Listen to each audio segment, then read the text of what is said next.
Salam sore semuanya, selamat datang di acara mingguan Invest Now yaitu Biar Pinter. Kali ini kita ada di minggu ke-14, berarti udah 3 bulan lebih ya. Ada acara Biar Pinter ini atau bicara finansial literasi. Semoga teman-teman yang tiap minggu nonton, tiap minggu datang ya bisa makin pinter secara literasi. Sebentar. Kita masih menunggu pembicara dari Star.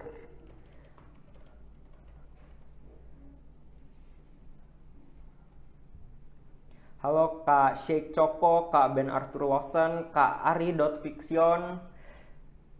Kita ngobrol-ngobrol hari ini, jadi make sure kalian kalau punya pertanyaan apapun atau mau diskusi tentang pelajaran atau bahkan mau diskusi tentang Squid Game-nya ya kalian bisa banget buat taruh di bagian question di bawah, soalnya kita hari ini mau adain giveaway 2 tumbler. Jadi kalau misalkan kalian nanya terus pertanyaannya nanti dipilih pada akhirnya untuk menjadi penanya terbaik, nah nanti kalian bisa dapet tumbler dari Star AM. Nah ini kita sudah kedatangan dari Star AM, kita akan accept dulu depan gitu ya.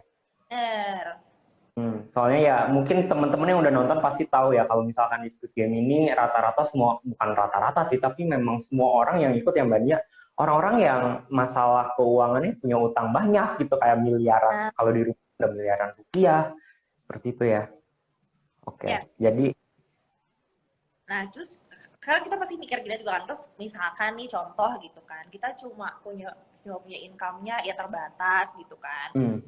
Berarti kalau misalkan cuma punya income segitu, kita nggak bisa ngapa-ngapain dong. Maksudnya nggak bisa nabung, nggak bisa investasi gitu kan. Mungkin pasti banyak teman-teman yang nanya nih, sebetulnya ya nggak gitu juga gitu. Jadi kita harus bisa sesuaiin income kita sama pengeluaran kita nih, masih real gitu kan. Jadi misalnya contoh nih, aku dapat uang 100.000 atau 1 juta gitu kan, terus ya udah aku udah keluarin dulu nih biaya ya si perhutang-hutangan udah aku selesai dulu gitu kan. Itu pun kalau misalkan kita punya hutang, kita masih bedain nih, misalkan ya pasti anak zaman sekarang sering tuh cicilan atau apa gitu kan. Nah, kalau kita tuh punya income-nya reguler nih Mas Ira, misalnya contoh gaji gitu kan, atau uang jajan buat teman-teman yang masih kuliah, mungkin reguler tuh misalkan dikasih setiap harinya misalnya 50.000 atau berapa gitu. Nah, kalau kita punya cicilan, kita udah tahu nih setiap bulan itu mesti ngeluarin berapa, setiap bulan dapat income-nya berapa. Nah, kita nggak harus tuh lunasin semuanya, kita cukup yang penting pas mau bayar cicilan tuh lunas semua, kan pasti ada sisanya ya. Nah, sisanya itu bisa kita tabung atau kita investasiin. Tapi kalau misalkan teman-teman tuh punya penghasilannya tuh yang kayak rezeki nomplok gitu kan, kayak misalnya contoh Squid Game gitu, tiba-tiba langsung dapat gede banget, atau tiba-tiba dapat lotre, atau mungkin dia dapat bonus gede banget yang belum tentu besok dapat lagi gitu, atau besok-besok aku juga nggak tahu nih dapat income berapa. Nah, itu teman-teman harus wajib penuhi dulu semua kewajibannya kalau kayak gitu. Jadi ya udah, karena kita nggak tahu kira-kira bulan depan tuh bisa bercicilan atau enggak ya gitu, jadi harus selesai dulu semuanya. Kalau ada income regular baru kita bisa investasi yang lain. Nah, jadi teman-teman pilih dulu nih, kos-kosnya udah selesai, terus investasinya pun juga jangan satu brok gitu loh, jadi mesti cicil dulu pelan-pelan gitu sih. oke, oke, menarik. Jadi di sini pada dasarnya kita harus cermat ya, Mbak Nia. Harus cermat dalam membagi uang. Kalau misalkan ya teman-teman gajian nih, ini kita mungkin minggu depan buat yang teman-teman yang lagi bekerja dalam beberapa hari lagi nih dapat gaji. Nah gaji Ya, ini ya mungkin kalau memang sudah ya idealnya ada pos-pos ya, apalagi ya kalau masih mau investasi. Tapi pertanyaan aku nih Mbak Nia, kalau misalkan gaji aku nggak seberapa gitu, tapi ya aku punya cicilan untuk kebutuhan gitu, untuk kebutuhan yang penting lah gitu, bukan untuk seneng-seneng ya. Nah itu kan biasa ada pembayarannya minimalnya berapa. Nah kalau pas-pasan apakah aku mendingan kayak nunda bayar utang terus investasi aja atau gimana tuh? nah ini penting juga nih buat kita kaum milenials ya. Jadi kan pasti tapi cicilan nih, maksudnya gini, nggak mungkin kita kayak misalnya mau contoh lo mau beli handphone kan penting ya, maksudnya buat semua apapun kita perlu nih handphone gitu. Kalau misalkan kita beli cash semua mungkin aja bisa, tapi mungkin aja kayak uangnya nggak cukup nih mau buat yang lain-lain, jadi kita nyicil akhirnya. Nah, kita mesti pastiin tuh, masih ada contoh, penghasilan aku sebulan 1 juta nih. Nah, cicilan handphonenya itu sebulannya 800.000. Nah kan itu antara income cuma tinggal 200.000 kan. Nah kita masih pintar-pintar, berarti entah kita cari barang yang di bawah itu atau pokoknya kebutuhan kita di bawah itu, atau ya mungkin kita perlebar cicilannya. Memang sih jadi bunganya lebih lebih besar, tapi at least kita bisa pos-posin yang lain. Jadi misalkan contoh 1 juta kita punya income, cicilan handphonenya sebulan cuma 100.000, nggak apa-apa, nanti 200.000 mungkin buat kebutuhan hari-hari. Nah 100.000 kita bisa nabung tuh, kita bisa nabung karena kan ya di handphone tuh ada bunganya, tapi kan di investasi juga ada bunganya juga kan, ada returnnya juga kan, sebenarnya bisa ketutupin dari itu. Nah jadi teman-teman tuh masih pinter-pinteran, jadi nanti langsung jeblok abis udah nggak ada apa-apa gitu kan, terus nggak bisa ada penambahan juga karena teman-teman masih inget juga loh, kita semakin bergeraknya waktu, perkembangan zaman, ada inflasi juga loh di situ. Jadi kalau duitnya contoh dapat rezeki nomplok nih 10 juta, diemin aja, nanti lama-lama nilainya nggak segitu loh. Jadi kita mesti pas-pas ini gitu. Jadi antara kita mau punya barang sama investasi, kalau itu mepet, kita cek dulu nih mepetnya tuh seapa dan kebutuhannya itu se-urgent apa. Jangan lupa ada biaya pokok, ada biaya investasi, ada juga biaya dana darurat. Nah itu penting banget tuh dana darurat. Jadi jangan sampai juga nih teman-teman punya handphone bagus gitu kan, investasi wah di mana nih udah subsidi invest now berjuta-juta, tapi nggak punya dana darurat juga gitu kan. Nah terus misalkan invest yang jangka waktunya panjang banget, nah itu juga jangan, harus kita pecah-pecah tuh, yang pendek, menengah, sama panjang. Oke.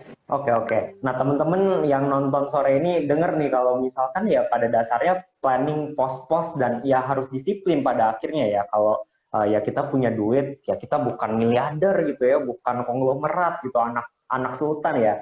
Ya harus tahu diri gitu, kalau duit nih nggak mengucur kayak air gitu ya. Penting buat kalian kalau misalkan ada utang ya prioritasin dulu, bagi ya kalau misalkan utangnya bisa dilebarkan, direstrukturisasi kali ya.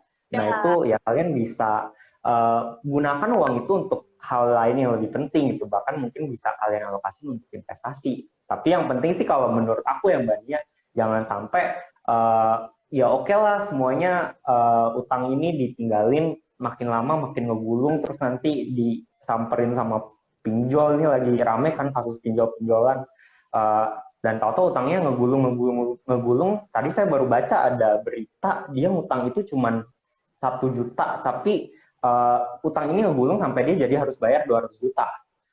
Jadi yang hal-hal kayak itu mungkin yang teman-teman perlu disiplin dan terus monitor lah, jangan sampai kendor, karena ya dari kecil-kecil ini kalau compounding ya namanya, mau investasi jangka panjang jadi gede, utang jangka panjang juga jadi gede kalau bunganya nggak dikejar gitu ya. Oke, itu pelajaran pertama. Kalau pelajaran keduanya apa nih Mbak? Nah kalau pelajaran Korea sendiri tuh, kita tadi kan contoh ya, kita punya uang nih. Nah kita punya uang itu kita mesti gunain itu mesti bijak. Jadi contoh gitu kan, ya namanya kita dapat duit gitu kan, pasti kayak gatel nih mau belanja apa gitu kan. Kayak contoh minggu depan nih mau gajian gitu kan, mungkin cewek-cewek udah mau beli tas, mau beli sepatu gitu kan, atau nggak yang anak kuliahan lu mau jajan hangout di mana, ngopi di mana gitu kan. Nah tapi kita masih lihat dulu nih, adakah kebutuhan primer atau yang emang kebutuhan banget yang mendesak sekarang yang harus kita beli. Kayak contohnya gitu di film Squid Game kan, si Gi-hun tuh dia pas dapet duit dia mau beli kado kan buat anaknya kan, itu kan yang dia main si claw machine itu kan.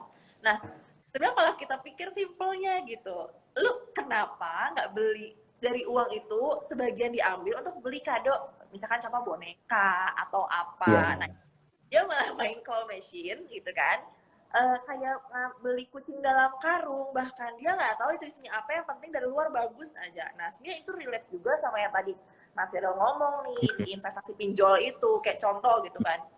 Atau ya bisa pinjol, bisa juga investasi yang misalkan contoh paket 1 juta nanti returnnya itu sebulan 20%, ada juga kayak gitu kan. Iya kayak, betul.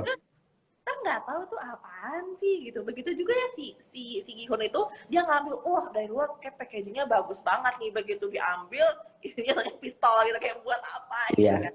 Dan dia udah ngeluarin berkali-kali, isinya tuh udah satu wasting time, kedua juga buang-buang uang. Mungkin dari dia ngumpulin duit itu dia bisa beli satu yang bisa lebih berguna gitu kan, dan dia nggak buang-buang waktu juga. Nah itu tuh penting tuh buat teman-teman tahu dengan uang itu teman-teman mau ngapain untuk yang efektif dan efisien, dan nggak buang waktu teman-teman, dan juga nggak buang tenaga, dan nggak menghabiskan uang teman-teman juga buat hal yang sia-sia. Itu sih. Oke, oke, iya sih Mbak Nia ngomong kayak ini aku juga jadi flashback lagi pas lagi nonton filmnya.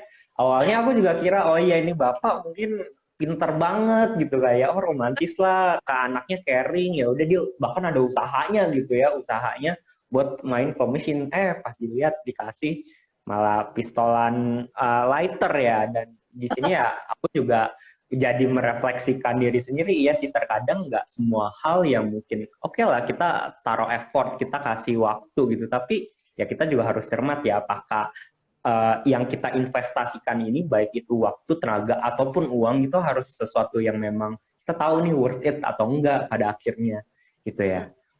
Kena sih lumayan.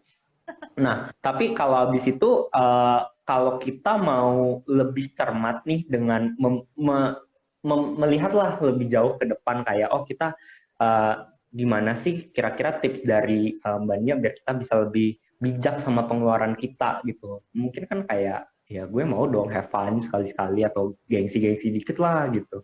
Gimana tuh Mbak?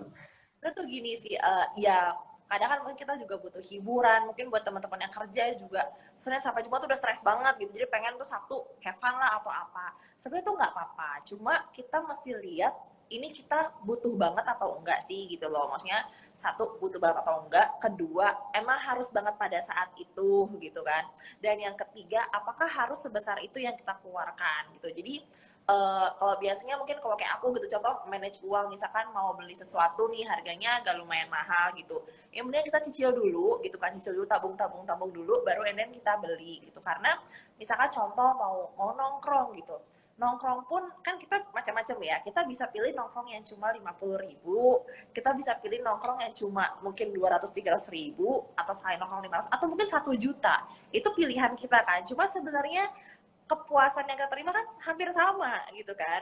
Jadi mau yang 50.000 atau yang 1 juta sebenarnya sama-sama happy, sama-sama puas gitu kan. Jadi ya paham gitu, kita semua kita butuh refreshing, kita butuh hiburan, tapi kita juga butuh kepuasan sendiri buat beli sesuatu gitu kan. Cuma perlu teman-teman lihat dulu itu penting banget apa enggak, atau bisa dibilang itu kebutuhan primer atau sekunder atau tersier. Nah, kalau misalnya mau itu primer, iya mau nggak mau, jadi yang lainnya kita kesampingin. Tapi kalau tersier kayak ya nanti dulu lah, kita selesaiin dulu kewajiban-kewajiban kita gitu sih. Tuh. Oke, menarik. Berarti memang pada dasarnya ya nggak ada yang ngelarang temen-temen buat mau have fun atau mau beli barang atau mau ya treat happy-happy gitu ya sekali-sekali, ya itu namanya manusia kan emang itu sebuah kebutuhan gitu ya. Ya bisa ya kebutuhan mental lah setidaknya biar kita seneng. Tapi ya jangan sampai lupa lagi saldo rekeningnya tuh jangan sampai apa ya nggak bisa support dengan gaya hidup kalian gitu ya teman-teman. So, ya benar yang kata Mbak yang ngomong ya kita harus meskipun lapar mata atau gengsi ya oke lah gitu. Cuman tetap tahu diri dan inget gitu sama dompet sendiri. Oke. Nah, sebelum kita lanjut lagi, aku juga mau remind teman-teman kalau hari ini kita bakal ada Q&A. Q&A-nya seperti biasa, kalau kalian punya pertanyaan apapun gitu, baik itu terkait Star AM, nanti dengan terkait investment, ataupun terkait ya tips-tips keuangan pada umumnya gitu yang kalian mau tahu atau lagi dilema ya, feel free buat taruh di bagian pertanyaan di bawah. Nanti 2 penanya terbaik bakal dapet tumbler dari Star Asset Management. Nah, tapi syaratnya juga kalian harus follow @investnow.id sama @star.assetmanagement, dan juga mau remind kalau Star AM ini punya YouTube channel ya, Mbak? Ya, kita ada. Jadi kita ada Instagram star.assetmanagement, sama YouTube-nya itu ada juga Star Asset Management. Oke, nah jadi kalau teman-teman mau dapat info lagi yang lebih dalam gitu atau bahkan mau tahu lebih lanjut tentang investment dari Star Asset Management ya di YouTube-nya bisa tuh kalian.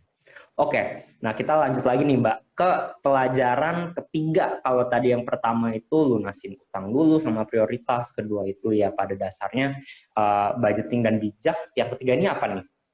Nah, jadi pelajaran ketiganya ini kan kita lihat tuh ya, kayak mereka dibilangnya hanya main game aja gitu kan, main game uangnya harinya segitu banyak gitu loh. Jadi if it's too good to be true then it probably is lah ibaratnya gitu ya. Oke. Jadi, hadiahnya kayak gitu cuma main game doang, yakin gitu kan.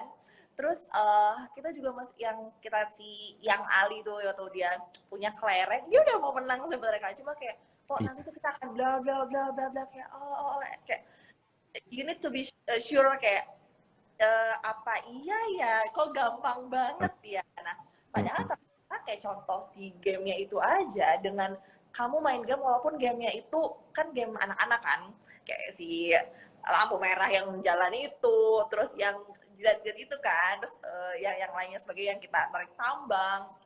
Nah, walaupun memang gamenya terlihat mudah, tapi ada konsekuensinya di situ.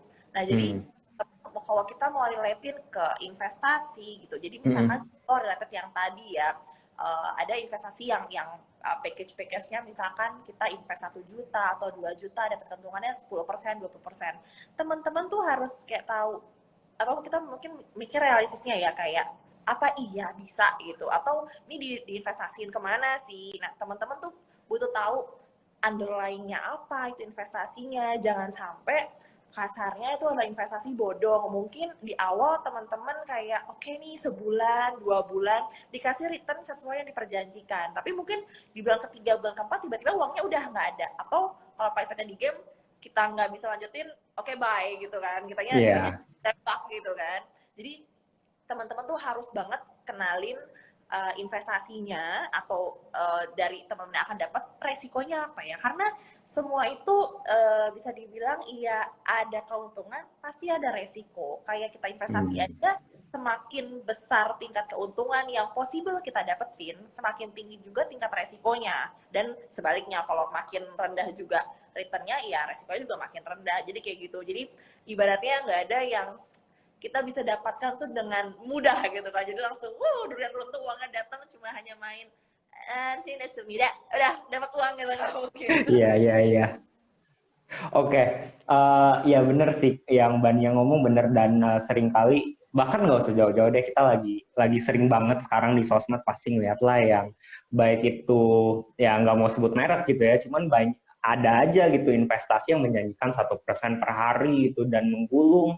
Itu kalau dihitung-hitung 1 tahun itu bisa berapa puluh ribu persen gitu, dan emang bener kayak ya apakah if it's too good to be true, then it probably is, dan kenyataannya kan memang tiba-tiba beberapa minggu lalu ya muncul di berita, oh ya ini ternyata scam, kabur gitu, bawa duit nasabah.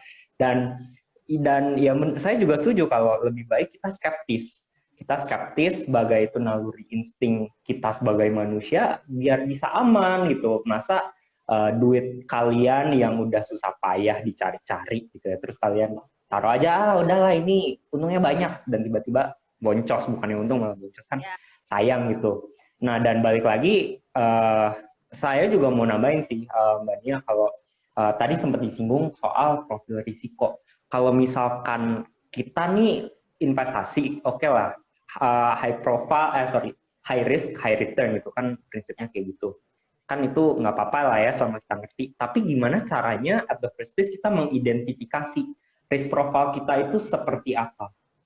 Oke, nah ini penting nih, maksudnya kadang banyak, mungkin kayak aku juga ada klien-klien aku gitu kan, kadang dia, mungkin orang kan lebih familiar sama saham gitu ya, jadi dikit-dikit maunya oke saham, nggak apa-apa sebetulnya gitu, cuma benar tadi profilnya itu udah di saham belum sih sebetulnya. Nah kalau misalkan kita itu mau investasi, satu memang betul kita mesti tahu resikonya, dan kita mesti tahu nih profil kita tuh di mana gitu. Nah caranya kita tahu adalah satu, uang kita itu sekarang ada berapa, baik yang kita uang punya maupun yang nanti regular income kita, itu satu yang kita mesti tahu.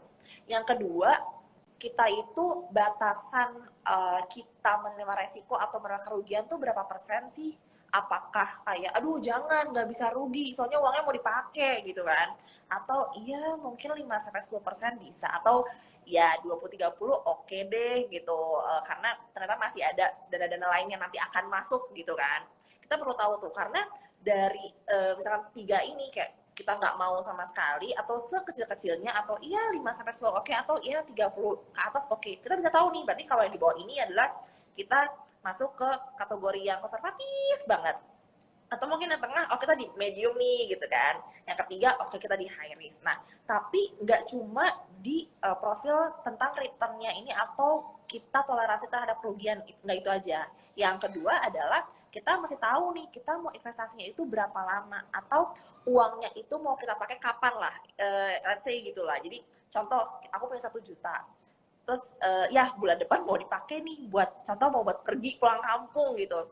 Oh ya udah, tenornya tuh pendek gitu kalau cuma 1 bulan, karena kalau kayak di bawah 3 bulan atau di bawah 6 bulan itu termasuk yang pendek. Tapi kalau 6 bulan sampai setahun atau 2 tahun itu lumayan bisa masuk di kategori yang menengah.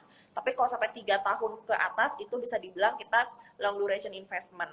Nah, jadi dari udah kita tahu mau investnya berapa, terus duration kita mau masuk itu time horizonnya berapa lama. Nah, kita jadi tahu nih kita masuknya itu kategorinya nasabah yang konservatif atau kayak medium atau yang high risk. Karena nanti jadi kita tahu kita mau investnya kemana. Contoh, kalau misalkannya dia masih di yang konservatif banget, mungkin dia bisa masuknya hanya di deposito. Atau kalau di reksadana, mungkin reksadanya pasar uang. Atau yang agak mepet-mepet bisa yang ke pendapatan tetap. Nah, kalau misalkan dia udah masuknya, oh mungkin medium nih secara toleransi resikonya untuk loss udah lumayan, tenor dia investasi atau lama investasi juga lumayan. Dia bisa nih masuk ke fixed income juga atau naik tingkat sedikit ke balance kalau di reksadana. Atau dia udah bisa nih mulai masuk juga ke saham, tapi mungkin saham-sahamnya yang ya blue chip aja gitu. Jadi belum yang kayak tier 2 kayak gitu. Nah, atau kalau misalkan oh ternyata uangnya lumayan banyak, terus bisa agak lamaan kok investnya. Oke, kita bisa masuk reksadana equity atau langsung masuk ke saham sekalian gitu. Jadi karena kalau untuk jangka panjang, kalau saham kan pasti dia fluktuatif banget kan, atau reksadana saham juga begitu. Jadi kita nanti bisa averaging tuh, kayak masa di tengah-tengah nggak ada kenaikan sedikit sih kan nggak mungkin kan. Nah, jadi kita tuh penting banget buat tahu itu supaya kita tahu nih mau investasinya tuh kemana. Itu Mas Iril. Oke. Tadi ada beberapa poin yang aku ambil dan menarik juga nih. Kalau misalkan salah satunya adalah satu, ya of course kita harus identifikasi gitu ya instrumen investasi apa yang cocok gitu. Nah, balik lagi risk profile kita ini kita merasa nyaman dengan fluktuasi kerugian berapa persen mungkin kayak gitu ya. Kalau menurut aku ini indikator aku pribadi nih buat tahu risk profile aku seperti apa.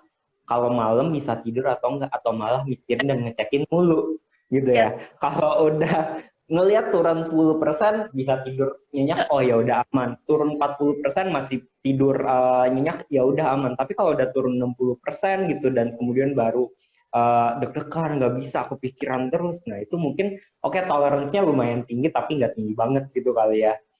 Nah jadi teman-teman juga ya boleh pakai cara yang tadi dijelaskan oleh Mbak Nia gitu, yang lebih aman dan lebih oke, atau ya kalian coba sendiri aja tapi tanggung sendiri ya kalau kalian nggak bisa tidur. Jangan sampai deh, amit-amit. Oke, itu berarti udah kita punya 3 pelajaran dari Squid Game. Nah sebelum kita lanjut mau remind juga teman-teman, kalian bisa kasih question di bawah pertanyaan apapun, mau itu tentang tema hari ini, mau itu tentang Star AM, ataupun nanti tentang pembahasan lanjutan yang setelah ini kita bahas. 2 penanya terbaik bakal dapat tumbler dari Star AM, seperti itu. Oke, Mbak Nia, kita lanjut ke yang keempat. Pelajaran keempat ini dari Squid Game itu apa sih? Oke, nah yang keempat itu kita ngelihat dari sisi sosok Gi-hunnya nih ya. Dia kan bisa dibilang kayak sandwich generation ya, maksudnya dia punya ibu yang ya masih ada pekerjaan gitu, cuma kan ya udah usia juga, jadi dia harus mensupport ibunya itu. Dan sebetulnya kan dia juga punya keluarga ya, dia punya istri, dia punya anak yang harusnya juga bisa dia biayai, tapi karena dia nggak mampu akhirnya kan berpisah ya, terus punya keluarga baru. Nah kita mungkin kayak aku, Mas Ira nggak tahu nih, atau mungkin teman-teman yang lain sama nih, jadi sandwich generation kita di tengah-tengah, di mana kita harus bisa membiayai orang tua kita yang di atas dan juga mungkin di bawah, atau anak-anak kita atau mungkin adik-adik kita gitu kan. Nah, gimana caranya? Sebenarnya kita yang di tengah ini ya bisa dibilang cukup berat ya, gitu, cukup berat, di mana kita harus punya penghasilan, tapi di sandwich generation ini juga kita lagi lumayan punya gaya hidup yang banyak, terus lumayan juga punya ibaratnya tahu hal-hal baru gitu. Nah, sebenarnya buat kita di sini kita tuh harus pintar-pintar ya. Maksudnya kita coba jangan sampai kayak si Gihun gitu kan. Maksudnya mungkin udah dia itu ada di titik nyamannya dia, terus dia kayak terlena aja gitu ya, mungkin nyokap gue mungkin bisa sendiri gitu kan. Tapi kan ternyata orang juga ada usianya kan. Nah, jadi kita tuh mesti bijak, intinya sih itu. Ya walaupun kita tahu ya income kita, mungkin kita maunya income kita segede-gedenya gitu kan, kayak pasti income kita berapapun kita ngerasanya nggak cukup gitu, tapi kita tuh intinya adalah harus buat skala prioritas sih kalau untuk dananya kita. Jadi yang pertama ya untuk misalkan orang tua kita, terus untuk anak kita penuhi dulu semua kebutuhannya, baru ibaratnya kita yang sisi-sisi lainnya nih gitu. Jadi untuk hiburan-hiburannya, atau mungkin untuk ya rekreasinya, atau mungkin untuk yang seneng-senengnya, intinya semua kebutuhan pokoknya itu kita harus penuhi dulu, karena memang si Gihun ini atau si sandwich generation di tengah ini itu cukup berat, dan teman-teman juga yang mungkin kita sama nih di sandwich generation, kita mesti pintar-pintar buat alokasiin keuangan kita sih. Oke. Jadi yang topik keempatnya, pelajaran keempat adalah ya pada dasarnya sandwich generation ya, kita harus dari Squid Game kita belajar tentang sandwich generation. Nah, tapi kalau dalam kondisi, ambillah contoh Gihun gitu ya, kalau misalkan dia nggak punya pendapatan gitu, dan ya mungkin kalaupun ada uangnya terbatas gitu, gimana sih tips dari Mbak Nia biar ya kita nggak terjebak gitu, kalaupun yang sebelum masuk fase ini terlalu dalam, ada apa sih nggak biar kita bisa support both orang tua dan kemudian anak kita kelak, biar nggak kayak Gihun gitu, ditinggal istri, anaknya di bawah hak asuhnya, emaknya sakit-sakitan gitu. Gimana tuh Mbak? Oke, sebenarnya untuk kita bisa dibilang apa ya, menghindari preventifnya gitu kan, adalah kita tuh masih punya dana darurat tuh Mas. Itu penting banget sih dana darurat, karena satu, dana darurat itu kayak contoh Gihun ibunya sakit kan, dan waktu ibunya sakit dia wah gimana nih udah nggak punya apa-apa gitu. Padahal sebetulnya dana darurat itu bisa kita prepare itu jauh-jauh hari. Misalkan dari awal kita nggak harus let's say ngomongnya dari kita kerja loh, kita bisa ngomongnya dari kita masih sekolah. Contoh misalnya dari SMP kan, kayak dulu waktu kecil kita suka dikasih uang jajan gitu kan, sebenarnya kita bisa juga kita tabung sedikit sedikit sedikit. Jadi sebenarnya dana darurat itu bukan kita nunggu kita punya penghasilan yang berlebih, itu bukan sama sekali, tapi adalah kita menyisihkan pendapatan kita apapun itu. Jadi pendapatan kita harus sisihin, sebenarnya hampir sama kayak saving, kayak nabung gitu kan. Tapi dari pos nabung itu kita harus bedain, ada yang mungkin untuk kebutuhan nanti. Kita udah tahu nih kan, oh mungkin aku nanti mau ngambil sekolah lagi gitu kan, atau mungkin aku mau beli rumah, atau mungkin mau beli kendaraan. Oke, itu dari pos tabungan.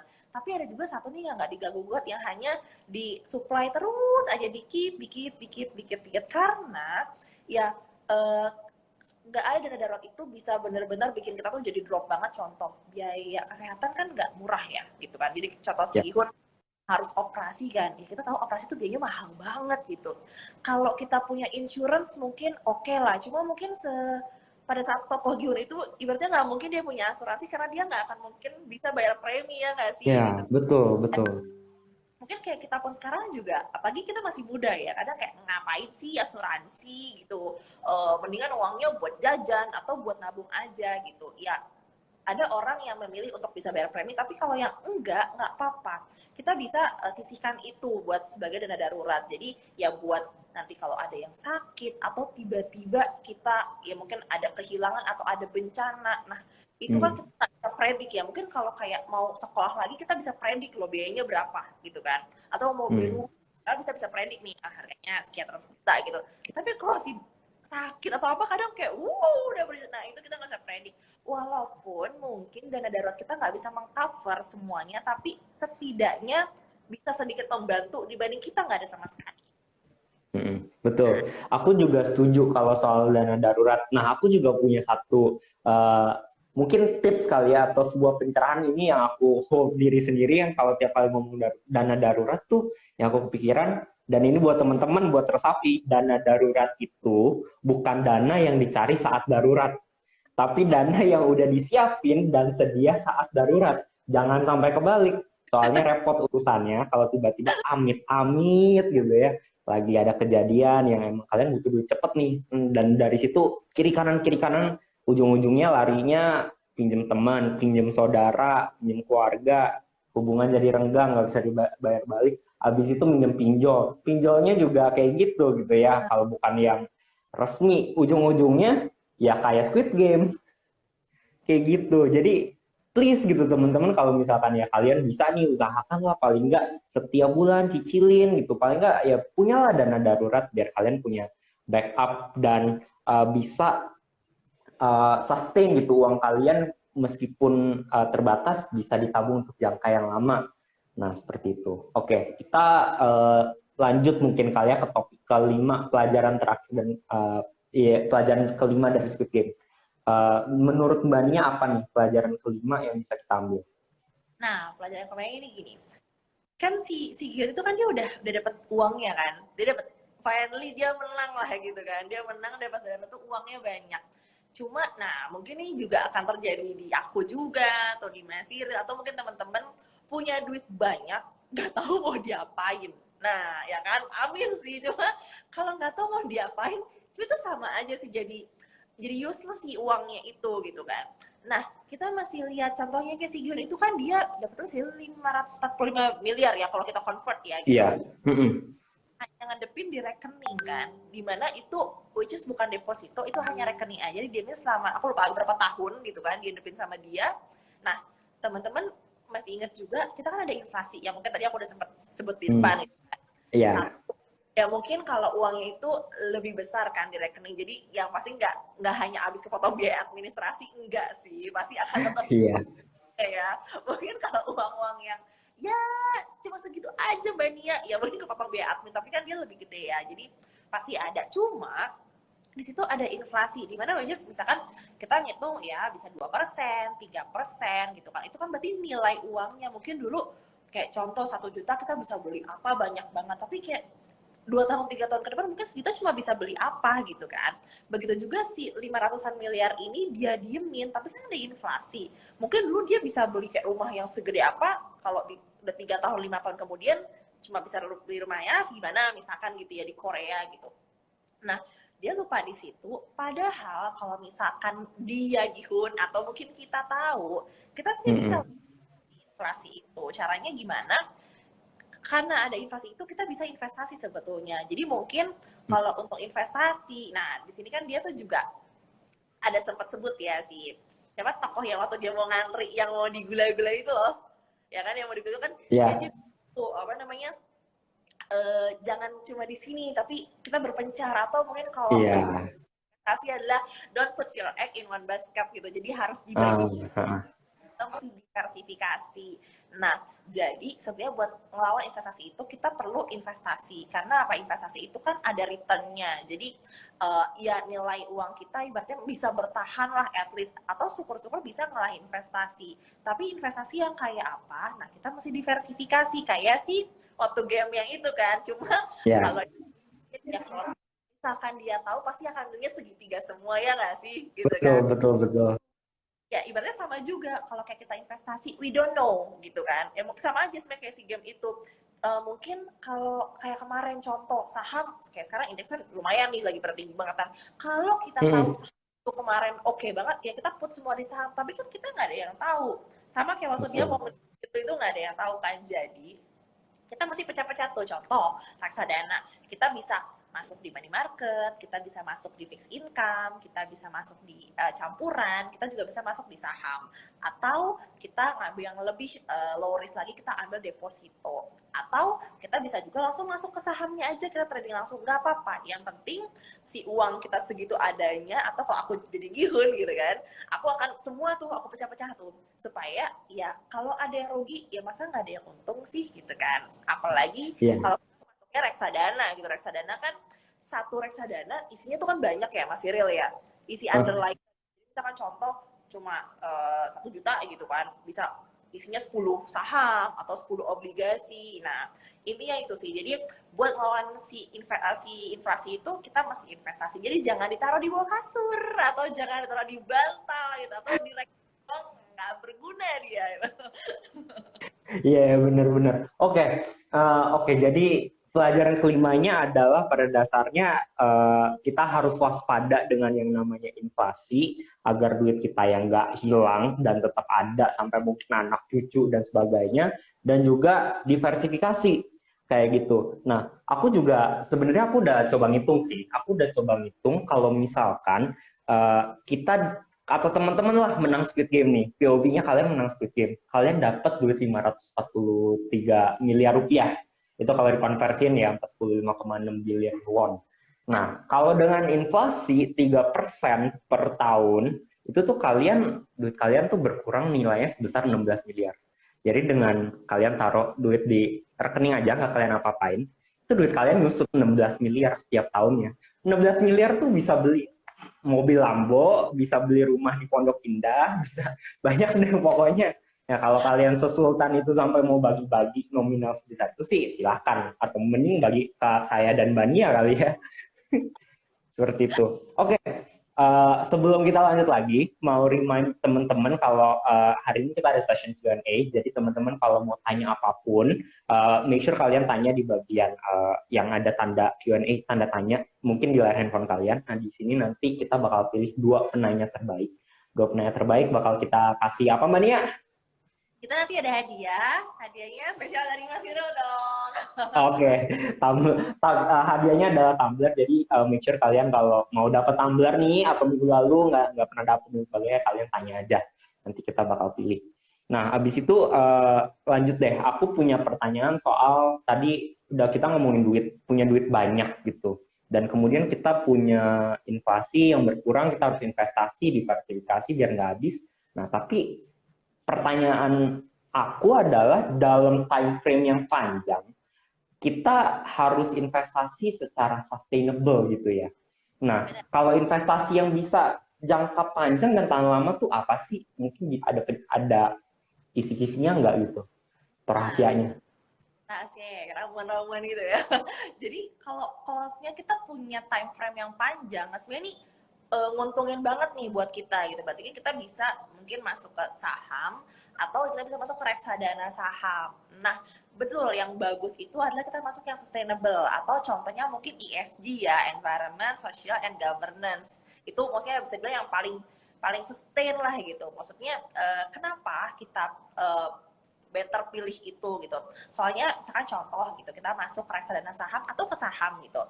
Setelah kita coba lihat gitu, kita backtesting atau mungkin kita compare sama yang lain gitu, ternyata emiten-emiten atau mungkin perusahaan-perusahaan yang menganut prinsip ESG ini ternyata tuh lebih stabil dalam artian adalah ya kan misalkan contoh ada satu harga saham gitu ya, misalkan atau satu emiten dia udah IPO gitu kan. Nah, kalau ESG itu kan dia cenderung tidak terlalu sensitif terhadap isu-isu tertentu. Karena kan dia memperhatikan banget lingkungan apa gitu kan. Misal contoh itu perusahaan yang dia acuh atau abai terhadap lingkungan. Sering dong ada diangkat isu-isu segala macam. Nah, dengan adanya isu-isu segala macam itu kan pasti harga sahamnya akan ada volatilitas kan di situ.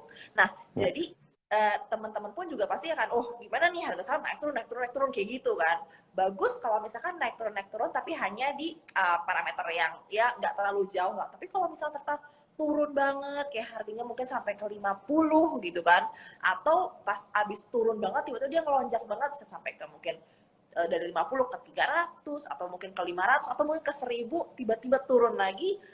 Syukur-syukur kalau kita kebagian beli di 50, jualnya di 1000 gitu kan. Gimana kalau sebaliknya? Nah, jadi kita udah coba cek, kita coba backtesting juga gitu. Ternyata si ESG itu lebih stabil, dan kita lihat juga perusahaan yang mereka tuh memperhatikan lingkungan, terus memperhatikan sekitar juga. Ternyata mereka itu secara keuangan perusahaannya, laporan keuangannya, terus untuk bisnisnya ternyata mereka tuh bisa terus berkembang gitu loh Mas. Jadi GCG-nya tuh kejaga banget, dan itu amat sangat berpengaruh dan menguntungkan juga buat kita para investor-investor muda nih yang mau placement gitu. Jadi mungkin kalau aku boleh suggest, kalau teman-teman punya dana investasi yang bisa long term, masuklah ke tipe-tipe saham atau reksadana itu yang ESG, karena itu agak lumayan nggak terlalu volatilitas, supaya ya teman-teman nggak terlalu worry lah, atau mungkin tadi istilahnya Mas Iril bisa bobonya agak nyenyak sedikit gitu. Ya.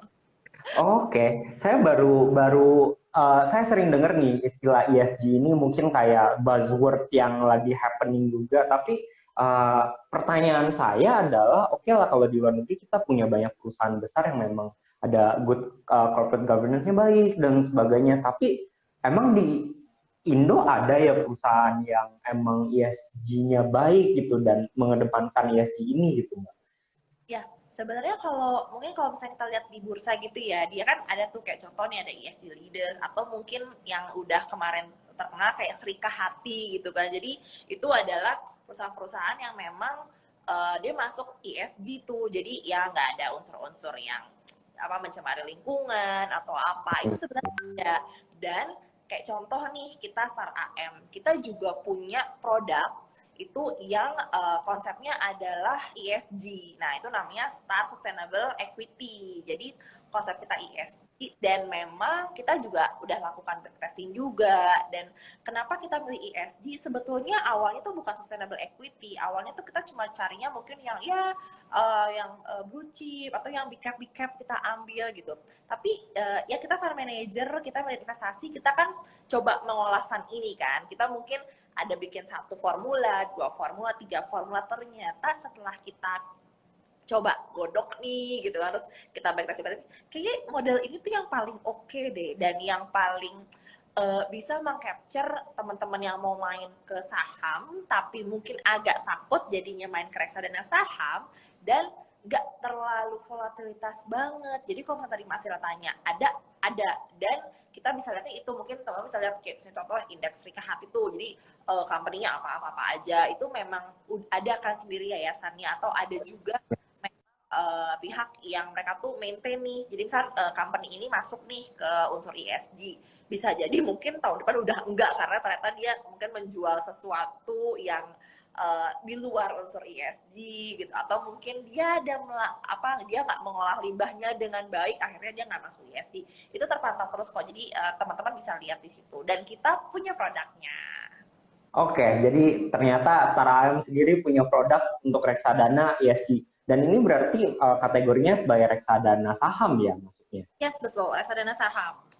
Oke, reksadana saham. Nah, tapi pertanyaan saya lagi ini adalah, kenapa kalau misalkan reksadana saham, kenapa harus pilih yang sustainable gitu? Why ESG gitu? Kenapa nggak yang blue chip lain aja pada umumnya gitu?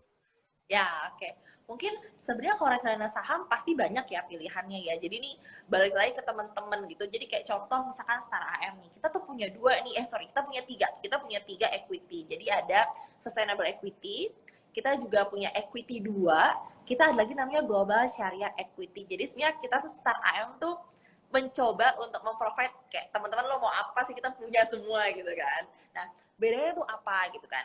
Kayak contoh yang Star Equity 2. Nah, di sini itu bisa dibilang fund-nya itu lumayan sangat agresif gitu kan. Jadi buat teman-teman yang udah tadi balik ke profil risiko gitu kan. Kalau toleransi resikonya atau bobotnya ya 60% ya nggak apa-apa lah gitu kan. Tapi kayak mungkin besok untungnya 20% gitu kan.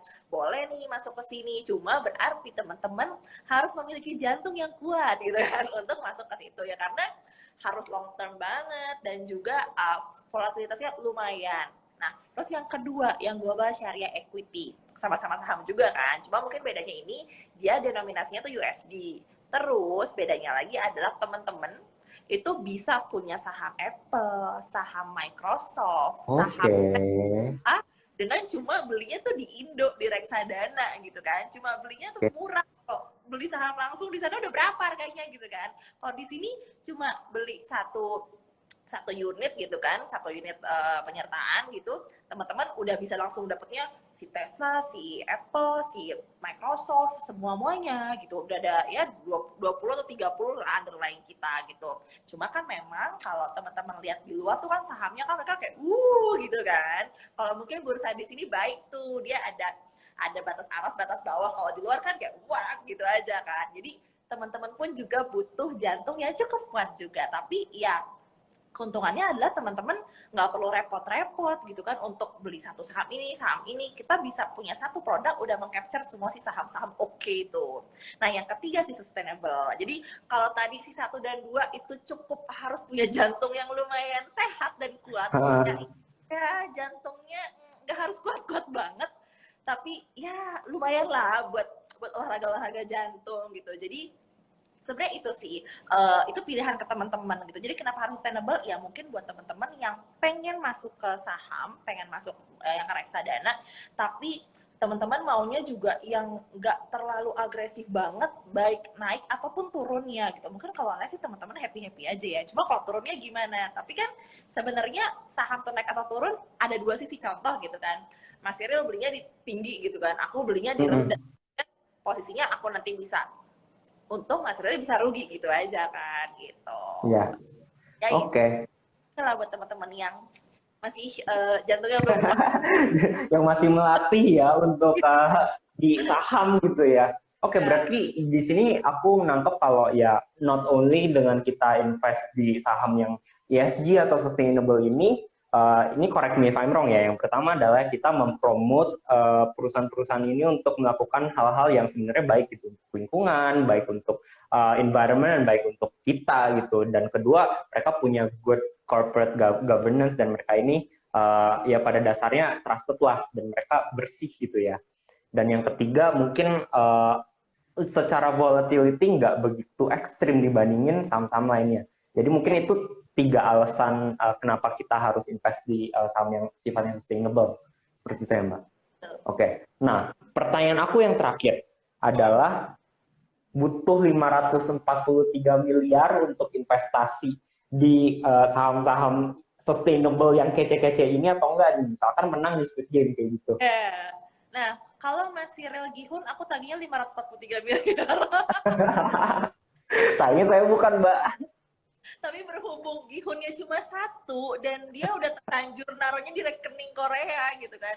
Jadi kalau ya mungkin buat reksadana sustainable yang lain aku kurang tahu ya. Tapi kalau misalkan Star AM, teman-teman nggak usah khawatir, nggak usah harus main Squid Game dulu buat masuk ke teman-teman tuh cuma perlu 10.000 aja. 10.000 doang. Serius 10.000. Oke. Udah bisa punya reksadana, aku bacain isinya gitu. Jadi ada saham blue chip lah, ada bank-bank yang teman-teman kalau ada di tier atas selalu gitu kan. Jadi bisa dapat ada 20-an saham di situ cuma 10.000. Jadi ibaratnya 10.000 kita anggaplah bagi 20 underlying, 10.000 bagi 20 tuh berapa gitu kan?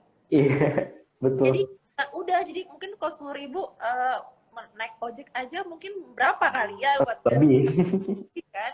Kayak misal 15.000, tapi ini kayak cuma 10.000 tuh teman-teman udah gaya loh, gila gue punya sahamnya. Contoh misalnya sahamnya BCA loh, sahamnya BCA gitu.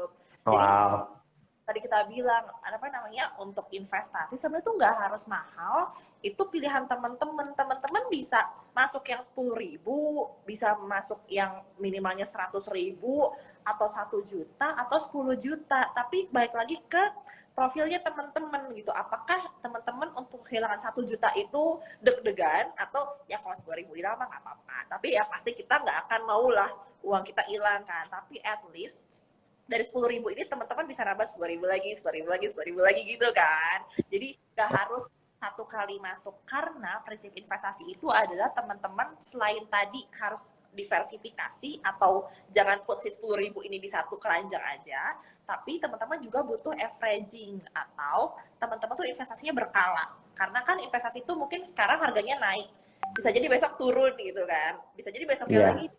Jadi kalau teman-teman bertahap, kita kan nanti akan rata-ratain lah ibaratnya gitu kan. Jadi teman-teman nggak rugi banget, tapi mungkin juga nggak untung-untung banget. Tapi at least kita ya win-win solution lah gitu. Oke. Jadi di sini dengan 10.000 doang kita bisa investasi di saham-saham yang memang sustainable, jangka panjang, dan kemudian ya pada dasarnya ya kalian nggak usah sport jantung gitu ya kalau mau main saham atau beli saham, investasi ya jangka panjang. Oke, thank you Mbak Nia atas insight-nya. Ya, Sekarang kita langsung masuk ke Q&A aja ya. Di sini ada boleh, 3 pertanyaan. Yang pertama dari Kak Happy Cuan PKU. Mohon izin bertanya, Mas dan Mbak, buat milenial yang bergaji UMR, investasi apakah yang paling tepat? Nah, berarti di sini kita tahu nih kalau budgetnya mungkin nggak begitu banyak, tapi masih mau investasi.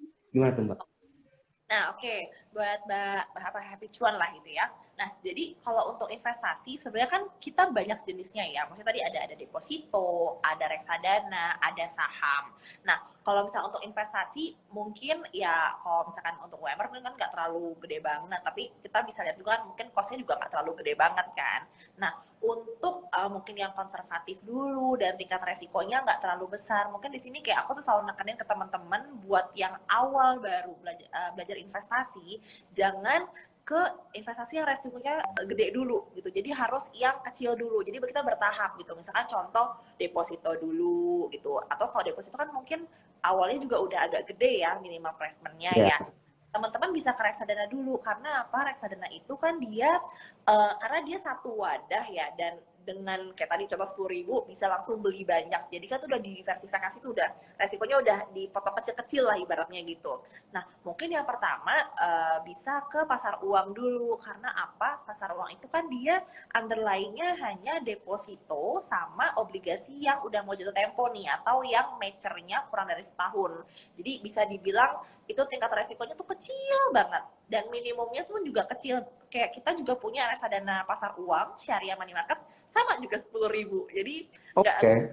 gitu kan. Jadi dengan 10.000 bisa investasi gitu. Nanti tinggal mungkin investasinya berkala. Mungkin bulan ini 10.000, bulan depan 10.000 lagi gitu. Dan untuk returnnya bisa dibilang cukup lumayan. Kayak pasar uang itu setahun kita bisa sampai 5,2% Oh, net wow. net loh. Jadi Net. atau kita anggaplah 10.000 gitu kan, setahun bisa dapat 5% gitu. Iya, Kalau iya. kan dia pakainya tiring ya gitu kan, jadi ya balik lagi gitu. Kalau teman-teman mungkin punya dananya berlebih nggak apa-apa masuk ke deposito, cuma kan dia semakin besar dana Anda, rate yang ditawarkan juga semakin besar gitu. Tapi kalau mau 10.000, mau 100.000, mau 1 miliar, ya segitu-gitu aja gitu. Karena kan kita historical kan, jadi historical kita tuh 5%-an ya. Tapi balik lagi tergantung dengan market ya. Nah, tapi kalau untuk kayak tadi, misalkan contoh gaji UMR, berarti ya nggak mungkin ya nggak kecil-kecil banget, tapi kan nggak besar-besar banget, bisa masuk ke pasar uang. Tapi kalau misalkan masuk ke pendapat tetap juga nggak apa-apa kok. Misalkan masuknya ke yang isinya adalah obligasi korporasi gitu, mungkin masuk cicil-cicil masuknya per 100.000 atau misalkan 500.000, karena kita minimalnya 100.000 juga kan kita juga ada. Nah itu nggak apa-apa, dicicil aja per sebulan. Yang penting untuk Mbak atau Mas Happy ini jangan semua dananya atau mungkin sekarang nggak apa-apa nih kayak punya uang nih 2 juta gitu kan, langsung masuknya di satu reksadana. Jangan, better nggak apa punya uang 2 juta, ya udah bulan ini masuknya 100.000 dulu, nanti bulan depannya 100.000 lagi, terus 100.000 lagi, terus atau dipecah ke 2 atau 3 investasi reksadana, nggak apa-apa. Yang penting jangan cuma satu kali dan di satu tempat, itu sih. Oke, menarik. Thank you insight-nya Mbak Nia. Mungkin tambahin sedikit juga kalau misalkan ya di sini dengan budget limited pun ya nggak usah langsung masuk semua, tapi bisa dicicil atau istilah kerennya dollar cost averaging ya. Nah dan di Yes. sini kalau misalkan memang Mbak atau Kak Happy Cuan ini masih muda gitu ya, masih panjang time horizon-nya, bahkan mungkin menurut aku boleh juga kalau misalkan dibagi gitu 50% buat yang time frame pendek atau yang reksadana pasar uang contohnya, yang 50% lagi buat time frame yang untuk 5-10 tahun ke depan gitu, bahkan buat kalau misalkan nanti mau menikah, tabungan apa gitu, itu kan masih lama gitu ya. Boleh Ya. dan ya of course pilihnya yang sustainable ya, contohnya ya start equity punya gitu, seperti itu. Baik, nah kemudian kita ada pertanyaan lagi dari Kak Rahmadrinaldo. Maaf mau nanya, kapan baiknya kita mulai investasi reksadana? Nah ini kayaknya Oh, banyak cocok dong. Oke, jadi kalau dibilang kapan mau investasi gitu, kayak kemarin kita juga lagi bikin program gitu sih sama kampus-kampus. Jadi sebenarnya teman-teman nggak harus udah kerja dulu, mungkin masih sekolah, masih kuliah gitu kan, punya uang jajan, itu nggak apa-apa, teman-teman mulai masuk ke investasi reksadana. Karena itu tadi, reksadana itu kita amat sangat diversifikasi untuk resikonya. Jadi ya bisa tadi contoh 10.000, teman-teman udah bisa masuk satu reksadana, tapi isinya tuh ada 20, ya ibaratnya 20 itu kan pasti ada yang untung, ya mungkin juga ada yang rugi gitu kan. Jadi teman-teman nggak perlu khawatir. Nah, jadi kalau misalnya mulai kapan? Mulai sedini mungkin teman-teman udah bisa nabung nyisihin. Jadi ibaratnya kalau dulu gitu ya, mungkin nabungnya 10.000 di celengan gitu kan. Karena ya kita tahu juga sih, investasi kan berkembang ya. Kalau dulu kan mungkin untuk masuk reksadana harus minimal 1 juta atau mungkin ada 10 juta juga masih real. Ya sampai sekarang juga ada sih mungkin yang kayak gitu. Iya. Tapi kalau khusus AM kita tuh mau menjangkau semua lini teman-teman investor gitu kan. Dan kita juga pengennya teman-teman tuh juga nggak kecemplung di satu fund aja, karena habis minimalnya segitu sih mahal banget gitu kan. Jadi kita coba ke yang minimal paling kecil, jadi teman-teman bisa nyobain dulu. Jadi kalau dibilang kapan, secepatnya, dan kapan masuknya, kapan aja. Karena teman-teman kita harapkan untuk masuknya itu averaging atau masuknya itu bertahap, bukan cuma satu kali nyemplung terus udah diemin gitu. Kecuali mungkin kalau teman-teman masuknya ke saham, ya itu beda lagi. Tapi kalau reksadana bertahap aja masuknya. Gitu. Oke. Nah, ya betul. Jadi pada dasarnya lebih cepat itu lebih baik ya Mbak, karena time is money, dan of course dengan semakin lama kita muda, yaitu ada persentase meskipun kecil, tapi lama-lama kalau digulung kayak utang itu makin banyak gitu. Jadi ya lebih baik kalau menurut aku dan juga Mbak Nia, Kak Rahmat Rinaldo, ya secepatnya seperti itu. Semoga menjawab Kak. Nah, kita mungkin jawab satu pertanyaan lagi ya, berhubung kita sudah mepet. Dari Kak Karmila, mau yang mana nih? Ada dari Kak Syecoko dan Kak Karmila Sari. Nah, mungkin yang Kak Karmila Sari nih. Bagaimana cara memilih aset manajemen yang bagus di antara banyak pilihan yang ada acara mudah? Bagaimana cara memilih aset manajemen yang bagus di antara banyak pilihan iya. Secara mudah. Oh, secara mudah. Oh, oke. Ya, kayaknya itu deh maksudnya. Oke, nah di sini sebenarnya Mbak Karmila beruntung masuknya ke InvestNow ya. Jadi InvestNow itu sebenarnya. Betul. Jadi kalau dibilang MIM itu atau aset manajemen itu banyak banget Mbak Karmila. Ada kalau saya nggak salah ya, hampir 90, 80 sekian aset manajemen. Ya mau mabuk kan pasti lihatnya gitu. Nah cuma udah di InvestNow ini udah memfilter di mana manajer investasi yang mana sih yang kira-kira produknya bagus, karena buat masuk ke investasi tuh susah loh Mbak Karmila. Betul. Jadi kita itu para aset manajemen kita udah didudil nih ibaratnya sama para teman-teman Upward. Jadi bisa dibilang tidak semua perusahaan aset manajemen itu bisa masuk ke Upward. Karena Upward ini mereka udah punya dudilnya atau udah punya kriterianya, harus minimal AUM berapa, returnnya itu harus stabil berapa lama, terus minimal AUM atau dana kelolaan si aset manajemen itu berapa. Nah, jadi kalau teman-teman udah belinya via Upward atau via InvestNow, nih Mbak Karmila udah lumayan nih hemat 3 filter nih gitu kan, karena udah difilterin nih. Betul. Nah, nanti tinggal mungkin pilihnya produk yang mana sih, mungkin itu karena kalau di Upward kan mereka udah filterin ya. Jadi ibaratnya kalau udah masuk di InvestNow itu atau di Upward yang lain itu bukan investasi bodong lah ibaratnya kayak gitu ya. Karena mau cek sama mereka, kita udah terdaftar di OJK, terus ada bank kustodiannya yang nyimpen dana teman-teman. Jadi berarti itu udah oke lah, walaupun mungkin ada aset manajemen yang tiba-tiba tutup atau tiba-tiba disuspend. Nah, cuma kalau teman-teman Upward atau InvestNow ini mereka reguler banget nanya, udah kayak polisi mereka tuh katanya gitu. Mohon dimaklumkan ya. Gitu. Jadi tinggal Mbak Karmila ini cukup menghubungi Mas Cyril aja untuk tahu yang bagus ini gitu sih. Mungkin sekalian tambahin juga, kalau teman-teman misalkan berminat buat membeli investasi atau misalkan membeli sustainable equity dari Star AM seperti itu kami di InvestNow juga jual. Kalau teman-teman tertarik, caranya juga mudah banget. Kalian tinggal Kalau misalkan mau beli produk dari Star AM, kalian bisa langsung DM nih ke star.asset management, itu pasti dibales. Kalau juga mau lewat InvestNow, kalian juga bisa nih ke link bio-nya @investnow.id di Instagram, dan kemudian ada link multi-link, di situ dipencet ada tuh bagian daftar atau membeli reksadana. Nah, itu kalian langsung dihubungin ke call center WhatsApp. Jadi tinggal bilang aja, semacam punya asisten lah ya, kayak, oh iya Kak, saya mau beli atau mau beli reksadana dari Star, seperti itu ya, nanti akan di-guide. Sesimpel itu, dan bahkan 10.000 aja udah bisa ya Mbak Nia buat beli reksadana-nya Star. Oke. Sebelum kita tutup, ini kita mungkin ini semua waktu yang kita punya untuk hari ini. Kita pilih dari 3 ini, kira-kira mau yang mana nih Mbak Nia? Aku Happy Cuan yang pertama. Oke, oh yang Happy Cuan, oh boleh, oke Mbak Happy boleh. Tadi yang nanya untuk ini ya, yang apa? Yang UMR ya? Oh, oke, boleh Mbak. Berarti Kak Happy Cuan Peku sama Kak Rahma Rinaldo, Kak Karmil, yang mana? Oh, itu Kak Happy Cuan. Sorry, satu lagi mungkin langsung, ya Kak Karmila Sari deh yang terakhir nanya gitu ya. Baik. Nah, nanti kalian langsung DM aja ke investnow.id. Kalau misalkan diprotek, Investnow nggak bisa DM, jadi kalian kasih tahu aja, oh ya Kak, aku menang nih tadi dari acara Biar Pintar sama Star. Nanti pasti dibales.